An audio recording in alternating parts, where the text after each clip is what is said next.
Hello, everybody, and welcome to our Women Entrepreneurs Global podcast, Mindset for Success. And today I'd like to explore the unconscious struggles that female entrepreneurs have often had to overcome in order to be successful. I'm your host, and my name is Dr. Leslie Knutson. And today I'm so excited to meet and hear from our guest, whose name is Velera Wilson. And Velera is a true leader in the community of women who are empowering our future women entrepreneurs. She's also authored a book recently called I'm Absolutely Worth It, which I think gives you an idea of her drive and to inspire and to motivate women. She's also been a prolific women's issues writer for Thrive magazine and has recently written a guide on the 6 steps to negotiate the salary you deserve without letting fear override.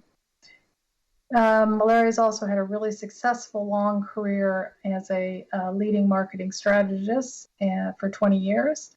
So please welcome our distinguished new guest for today, Velera Wilson. Hello, thank you so much, Dr. Leslie. And yes, you got it. It's Velera Wilson. I'm excited to be here today and talk with your audience about my upcoming book, You're Absolutely Worth It, and some of the things that I've seen in my career and personal life as it relates to ambition and confidence. Great. Sounds wonderful. So today I wanted to talk a little bit about the difficulties that I see in terms of successful female entrepreneurs. You know, I think oftentimes business acumen is sought after as something very critical in terms of being a successful entrepreneur, but oftentimes I find that we rarely talk about the psychological challenges that women often face to achieve their success as entrepreneurs. And I like to refer to these as the unconscious struggles. And some of these would be the struggles that can create doubt, can also undermine success, and also destroy self-confidence. And so for our first question, Velera, I would like, if you can, to give us a little background on, given that you were so successful as a marketing executive, what made you want to write your book? And was that somewhat of a risk for you? Not to mention a big shift in terms of coming out of marketing and into being an author. Sure. So I think everything that we do is an evolution or prepares us for the next. And so for me, the book is an evolution and progression of my own life and journey as a professional woman in corporate, as well as in my personal life, and the experiences that I've had and collected along the way, the struggles I've had, the learnings, all of that has really led to me to write the book around or about releasing self-doubt and embracing confidence and owning our yeses as women.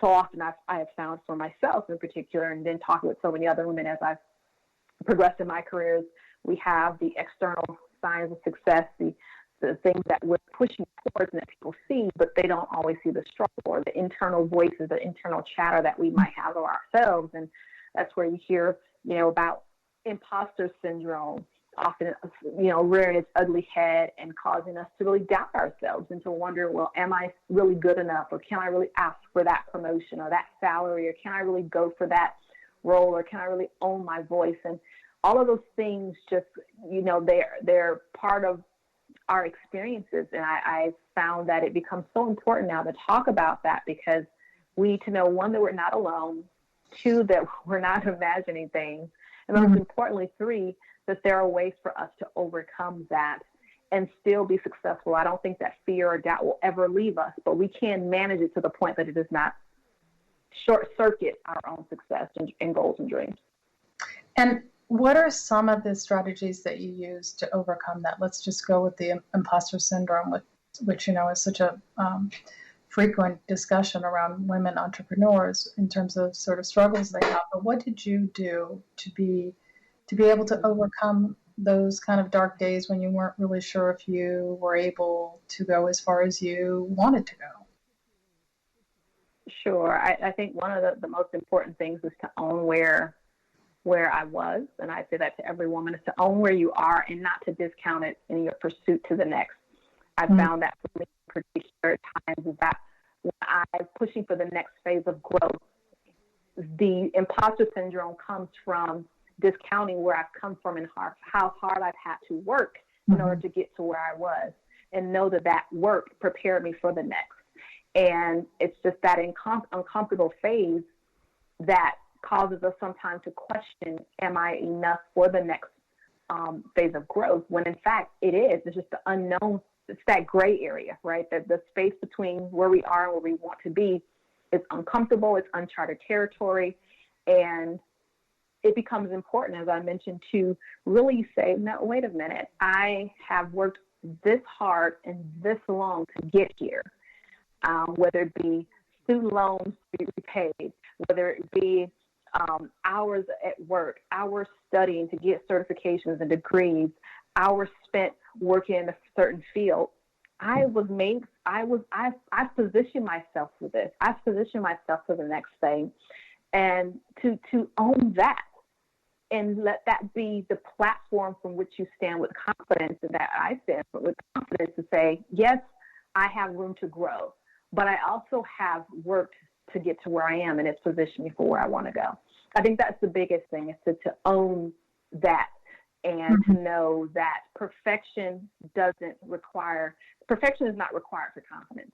Perfection is not the prerequisite, and in that it's an elusive state that can be very, very dangerous to try to achieve.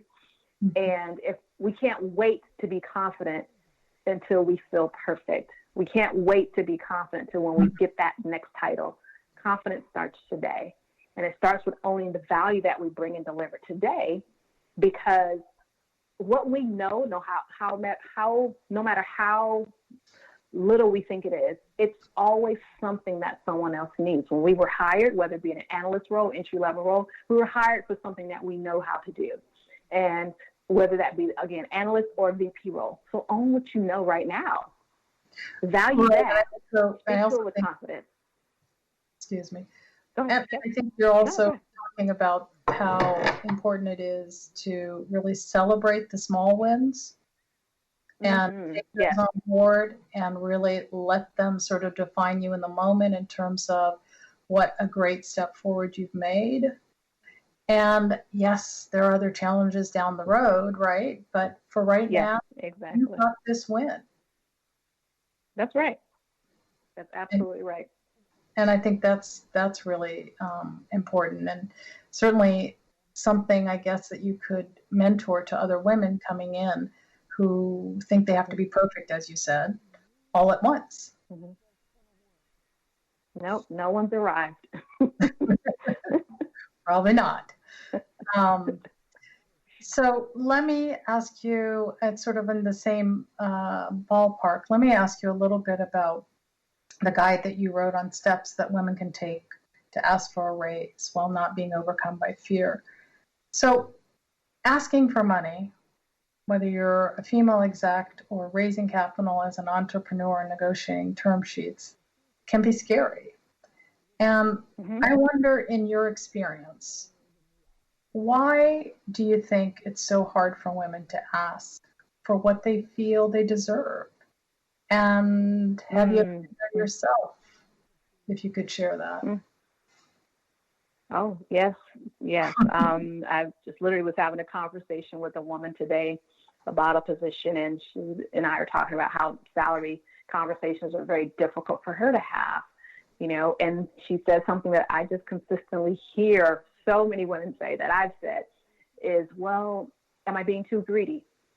If I ask for this, will I make it an uncomfortable conversation? Will they think I'm just, all about me?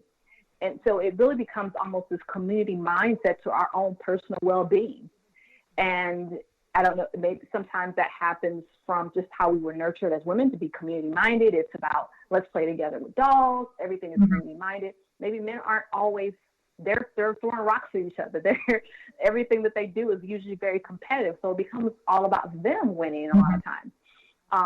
And so I think it's cultural. I think it's personal experiences. And I think those two combined, and then our own personal sense of self-worth. Those three things actually really can define and shape whether or not a woman feels confident about having a conversation about money. And, sometimes it could even be, well, will they rescind the offer if I ask for too much? Will I create a bad working relationship? Again, all things that are related to someone else perceiving me the wrong way or perceiving me in a negative way. And I have experienced that for sure. And the ways that I have overcome that, one, it actually came from a male mentor. I was having a conversation about a job that I was interested in a role, and they came back with an offer that I really wasn't as happy about. And he said, well, why don't you go ask for more? Because if they offered you that much, then that means they have more. And it was just an aha moment, like a duh. Like if they have that, then surely they've got several thousands more. They've got something back there in their back pocket. And when he made it that simple, it really helped me to shift the way that I looked at my own salary negotiations. Not only that, but I had to really go through the process of understanding from an HR perspective that oftentimes the highest salary is not offered. Most of the time they expect you to do some type of negotiation. So there's wiggle room, right? There's a lot of ways to come to a favorable end and a mutually beneficial situation. And the other part that I always like to say is that it's important. Most of the time I find that the confidence or lack thereof also comes from lack of knowledge, is that sometimes the information, we don't necessarily have the information, the arsenal of information to say, this is really what the salary commands. And so I often tell, women that, in the situation of negotiation, to really do a couple of benchmarks, to find out as much as possible, what is the role in that industry at that level with your types of years of experience command. And then you make it about that. It's not, Velera is worse than, although I do believe that really at this point. If that's the struggle, it becomes, well, for someone with my skill set and qualifications in this industry, the market rate is this. And it becomes that kind of conversation about, like, it's not just me saying this is the industry that's saying it. So I have the data points, I have the information that support my rationale for why I should be asking for this amount of money. And I find that when you can make it about that, it lessens the fear, it lessens the trepidation or the tentativeness, because you realize I'm not just making this number up. I'm really referring to something else. But of course, there's situations where you don't know the number, and you do have to try to search around and get information. In case where it's being an entrepreneur, if you can't find the information, it's also sometimes it has to be market tested. Start high, work to the middle, right? And that's just negotiating 101. And I think it's just something that you have to kind of work through, honestly. And I think also what you're saying is it's a little bit like informed consent in terms of being able to really know what the data is on the job that you're looking at. And right, if you make it concrete and not about you, like, here are the numbers for this job, and this is what you can expect to get in terms of money, then it kind of takes away the feeling of greed, and or, oh my gosh, I must not be worth it. As you said, it's sort of bringing